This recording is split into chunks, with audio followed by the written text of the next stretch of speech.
na kumukuha ng kursong medisina. Ang kanila pong insentibo mula sa City of Taguig. Lahat po ba sa inyong mga kawani ay pamilyar dito sa INVEST program na ito? Yung bago po nating scholarship program, di ba ang challenge ko sa mga empleyado ng city government? Dapat ay pamilyar at kabisado po ninyo ang mga programang pangbayan para kahit sino ang makasalamuha ninyo na ibibigay ninyo yung mga impormasyon sa mga kababayan natin at kung may nakakasalamuha kayong mga hindi taga-Taguig ay naipapakita natin kung ano yung mga pioneering programs na ginagawa natin sa ating lungsod. Okay?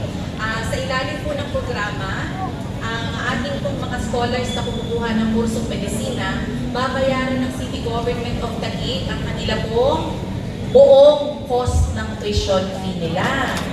Alam po ba ninyo na ang sa 10 pinaka-premiado o pinakamahusay na mga medical schools lang po ng partner ang City of Taguig. Doon lang po sa 10. No? Makikita niyo po yung talaan yan sa ating pong I Love Taguig page.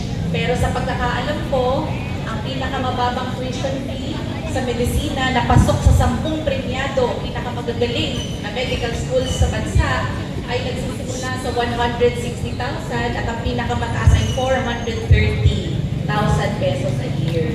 Ganun po kalaki yung magiging investment ng city natin para sa ating unang 30 mga scholars sa medisina.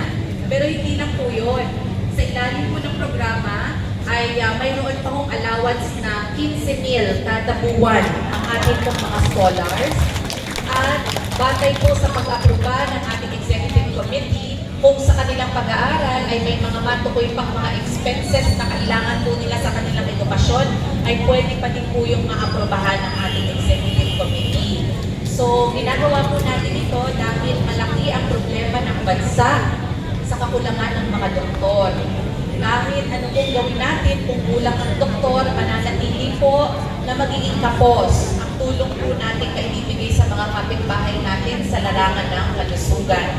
Kaya po, imbis na maghintay lamang, ang Taguig ay may ginawa pong hakbang.